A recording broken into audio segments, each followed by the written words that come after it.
Hey, what's going on, guys? It is Mario and Dominique, and we have the channel Gaming with the Watts.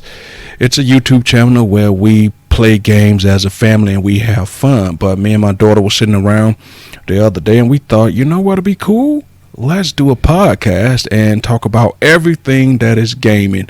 Not necessarily the games themselves per se, but we'll talk about that as well. But we're going to be talking about all the things that surrounds video games and the gaming industry.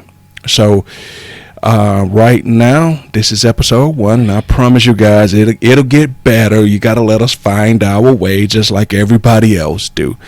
But without further ado, welcome to episode 1 of Gaming with the Watts, the podcast.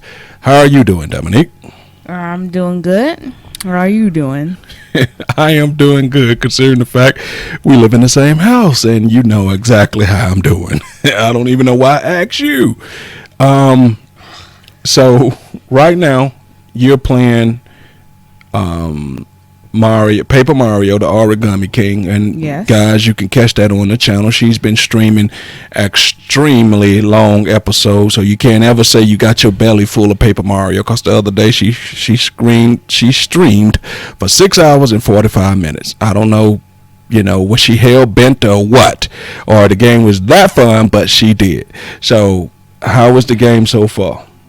I say everything is pretty good, except for combat system, which sucks. What sucks 10 times infinity. It's real bad. And why would you say what makes it suck? So tedious, and with all the puzzles and all the spinning and stuff. I just, like, if I was gonna fight, I would prefer like a more traditional battle system, either like real time battles or like turn based. I wouldn't mind with either one, because both of those are better than what we currently have. But besides that, the rest of the game's pretty good. Okay, all right. Well, if you truly feel that way, I don't know. The battle system must be good. You stream for 6 hours and 45 minutes, and before that, like 3 hours, and before that, 4 hours. So something is keeping you into the game. Yeah, it is. The story and the game, it looks great. The story's good. Like, what keeps it from being like a 10 out of 10 is the battle system. It docks like 2 points off of it. So you make it an 8 out of 10 game. Yeah. So far, I haven't finished it. Okay, so it's looking pretty good from here. Okay, so would you be up for a review when it's done? Like we're talking right now, you just give us like a quick little review to kind of tell people. I've been thinking about this. We should do like reviews to say either buy it, try it, or deny it. Buy it means go out and spend your money on it. Try it means you might want to borrow it from a friend or get it from GameFly, and deny it means leave it where it's at. Don't even attempt to buy it, and don't suggest that anybody else buy it or play it. So would you be up for that? Yeah. But do keep in mind, I'm not too sure. I think GameFly might be a US only service, so keep in mind for anybody stop playing in the United States. All right, look at my daughter. She's up on things. That is a very poignant point. Well, I said I'm not sure. At the very least, it could be in also Canada. Oh, okay. But just for the record, GameFly is an amazing service. They're not paying me to say that, but I wouldn't mind GameFly if you did. Yes, I wouldn't mind if you did, but we're not sponsored, but it is an amazing service. I suggest that if you love games and you want to just try games and a multitude of games, like that game that you might say I really want to try, but that's really not my genre, but you just want to get it in and see, GameFly is definitely the way to go. Think of it like the Xbox Gold Pass, where you buy a pass for games, but instead it's physical and it's like games for all the consoles. Okay, well, speaking of that, we decided that our first episode, is going to be something that we both feel strongly and passionate about. And speaking of money, we decided we're going to talk about microtransactions. And all things related to that, like subscriptions and DLCs. Yes, anything that we all coming, let's face it, it all falls up under the microtransaction tab, and we just think that, to me personally, I ain't gonna say we, but me personally, I think microtransactions is the sniper of the video game world. You could call it a silent killer. Slowly but for surely, it has killed video games as traditional gamers from my generation know it. But I'm interested to see what my daughter feel about it in her generation. So I'll give the floor to you. How do you feel about microtransactions?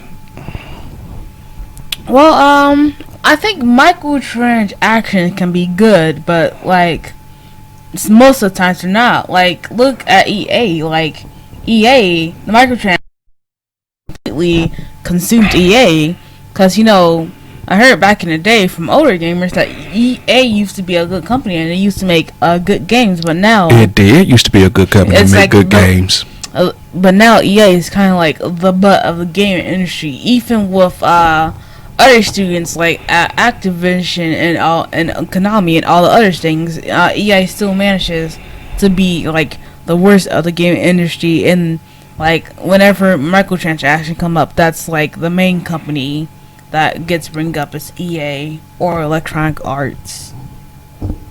Okay, so you pin that predominantly on EA and Electronic Arts. That's what you're saying. And the rights of microtransactions own them. I'm saying you pin them as one of the worst offenders of it, one of the most egregious people at doing it. You say EA is at the top of that.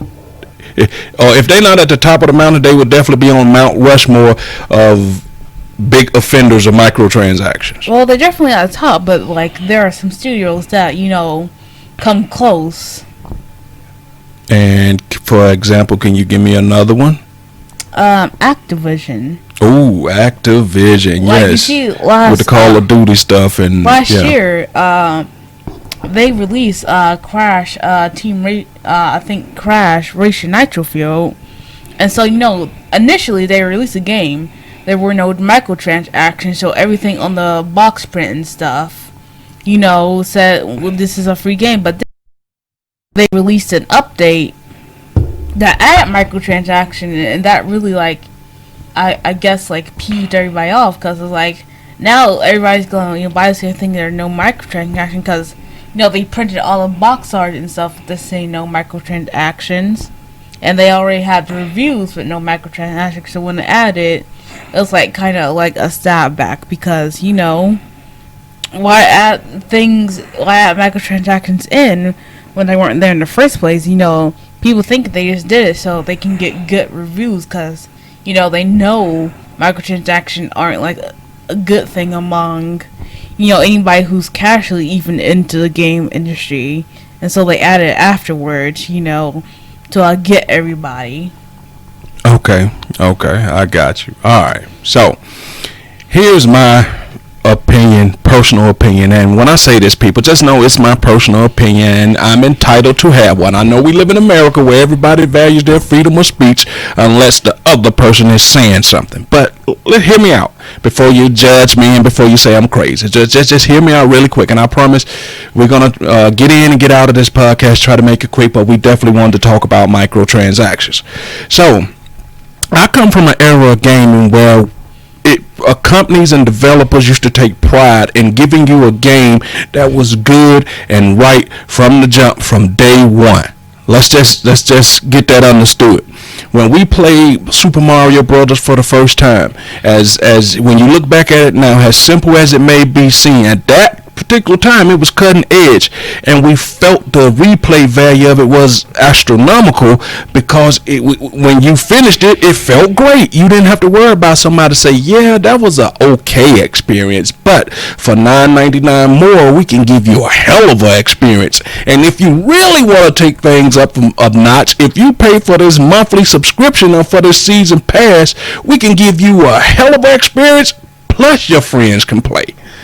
And back then, before the online gaming and all of that stuff, we could all get together at one of our friends' house and all take turns playing Duck Hunt, Super Mario Brothers, Dig Dug, Metroid, Shinobi, and all of those places. I mean, all of those games, and we had fun. It never once occurred to us that one day, to even more enjoy the game, to even have more fun, or even to feel even more fulfilled, they're gonna charge us more instead of just giving us a good game from the get-go. Now, are the industry the main fault for this, or the only people to be faulted? No, because the end users, the gaming community, we allowed this to go on for so long. We became so vain with the skins and the packs and things that inherently doesn't enhance your game plan. It's aesthetics. It doesn't give you like a boost to your weapons. Doesn't give you like, well, let me just say some games. Most of the stuff that they've convinced us to buy nowadays is just aesthetics. It's just for looks. It's just because it doesn't enhance the user interface. And I'm just from an era where we used to playing good games right out the box, where when you walked away from that game, you wanted to let the world know you beat it, and you don't have to keep coming back. A good game, you don't have to keep doing DLC for or things like that, because the replay value is in the fact it was a good game and I want to try to beat it again. Thoughts on that? Well, I do say, back in your day, technology was a lot more limited, so game developers really had no choice but to release complete games and stuff. But as technology evolved, and we got internet and we got the games and stuff, people's like, hey, we can add more content. But originally it was just like updates and bug fixes, but then somewhere along the line somebody said, hey, we can add more content and charge people for it at the same time. And so it all just kind of went off the rails from there. Not only that, not only along with microtransactions, they start adding DLCs. Eventually, like with the MMORPGs, it's like, hey, instead of paying full price for this multiplayer game, you have to pay a monthly subscription to pay for all new content we add every month. And then like season passes and all that. And at some point along the line, I feel like it got out of hand. Like, there is a right way to do all, but most of the time, people manage to do it wrong. Okay, and I agree with that. And now, microtransactions for the one-time purchase really gets up under my skin, really bugs the hell out of me, right? But the monthly subscriptions, I sort of can understand that. But here's the thing that gets me with the monthly subscriptions. If you're not constantly coming out with content that makes me feel like this $19.99 for the season pass is worth it, because ultimately, when let's say a game like Fortnite, you get on and you play with your friends, Fortnite has done things that are just marginally good that you're constantly paying for, where you feel like that this could have been a regular update, this could have been a patch, this could have been anything else except for the season pass stuff that they try to charge you for. Dance moves and things like that. Once we start as a group of gamers start paying for emoji moves, dance moves, outfit, sleeves, just because you just want to pay for it and they can get away with it, that's when gaming changed. To me, the culture of gaming changed. As they always talk about in sports, want to change the culture. But they changed the culture. I do want to add that, because those things about the dances, stickers, and then cosmetics and stuff, those used to be unlockable in games. All you had to do was play a game and you would get them. You didn't need to pay any extra money. You just got them. It's just you have to earn them. See, and that's a good valid point you brought up. Somewhere along the game, a different generation of kids stopped actually playing the game to try to unlock stuff. For us, it was we definitely wanted to try to unlock things because that drove us to play the game. Somewhere along the way, they felt that these kids don't want to finish the game. I saw something that says like 80% of people who buy games don't ever finish or complete the game. So they said, you know what? Instead of making you work hard, because they realized that a lot of the people don't want to work hard, how about I just tell you can buy this and it'll make you seem like you on level 30, but you didn't really achieve level 30 equipment. You just bought level 30 equipment. And it does kind of bother me. It's like like with Fortnite, it's like the game's free, but you can pay for all those extra features. And it's like with other games and stuff, like for extra characters and stuff, like can't I just pay like a full price to get all this stuff? It's like, but it's not ready, so you have to pay for it. Well, can't I just pay for a game and then you can update it free for later? Like, I'm not against paying like for a game up front. I don't have to buy all these little DLCs with extra perks and stuff.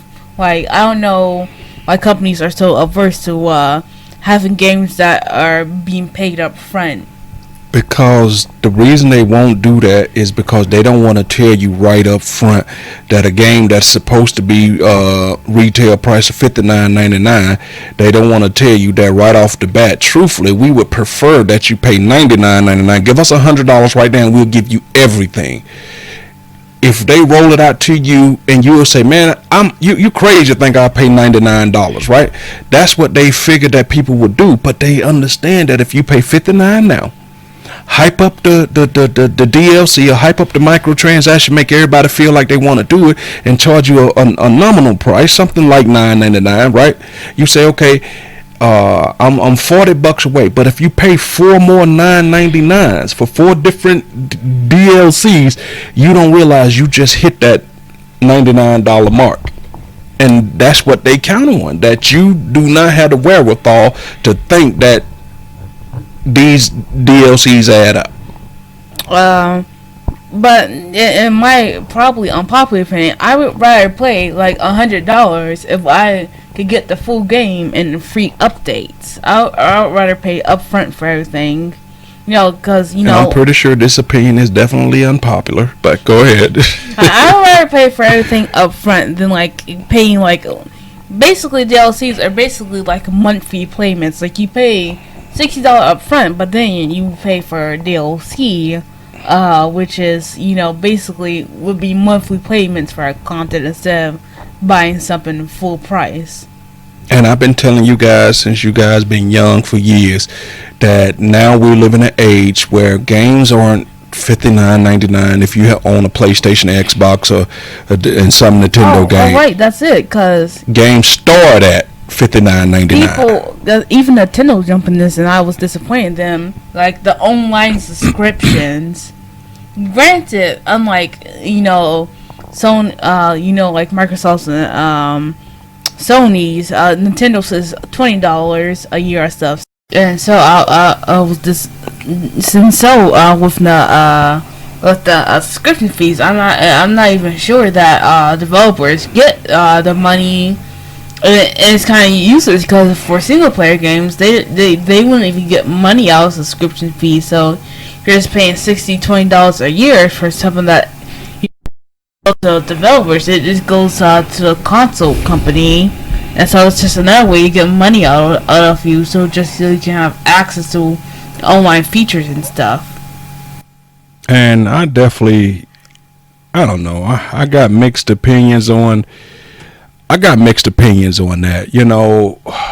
Like I said earlier, I'm pretty sure I said earlier, I'm not sure. But I don't mind if we had a subscription service that gives you one set price. I pay out then, I get all future releases and content then. Wouldn't have no problem with it. But I don't want to keep paying for every time you drop something, because at that particular point, because God forbid if the game is good and it got you hooked and you feel like you need to know everything about it, you're at the developer's mercy or the company's mercy at that particular point, because they just keep dropping stuff. I mean, as good as GTA 5 is, they have milked it for everything that they could possibly milk GTA 5 for. I mean, I think GTA 5 came out in like, what, 2013, 2012? It's 2020. It's, I think, in 2 years, it's going to be a decade old. Yes, that's what I'm saying. So you can't say anything. They have milked this thing for everything that is worth, and let's just be honest, and then some, to be completely honest with you. And so I just think microtransactions, we know for a fact that they're here to stay. They're not going anywhere because there's a whole generation of people that love the cosmetics of the games. Period, point blank. Not even the fact that it's enhancing your gameplay. It's not going anywhere. So we know it's here to stay. So with that being said, it's a lot more that we could talk about. It's a lot more that we should probably talk about, but we're getting up around that little time period where people start not listening to you anymore. So we want to keep y'all attention. So don't forget, Gaming with the Watts, the podcast, first episode. Please allow us an opportunity to grow. Please like on YouTube, hit subscribe to the channel, hit that notification bell so you don't miss anything, and please stay on the lookout for the walkthroughs and the gameplay. Please look out for Dominique's next live stream coming soon. She's gonna finish up Paper Mario the Origami King. She's got to be getting close, guys. She's got to be getting close. Are you excited to finish the game up? Yeah, sure.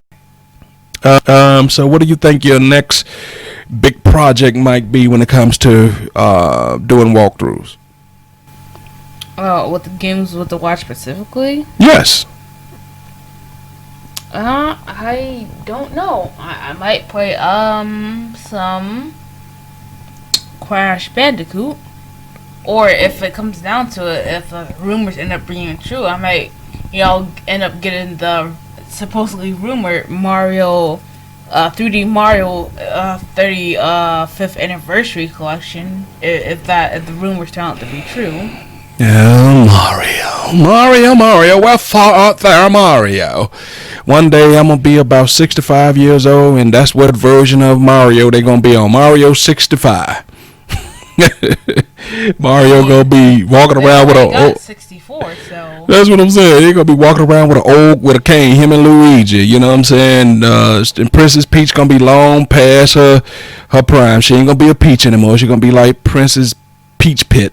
So she's gonna be a prune. Yeah, she's gonna be a prune. You know what I mean? So Nintendo loves their thing. So on the next episode, I was thinking that we should definitely talk about the console wars. PlayStation 5, Xbox Series X, the new Nintendo potentially that may be coming out to Switch. Maybe, potentially, rumors. It's just a rumor. But we're going to talk about all of that. And once again, thank you guys for tuning in to the random...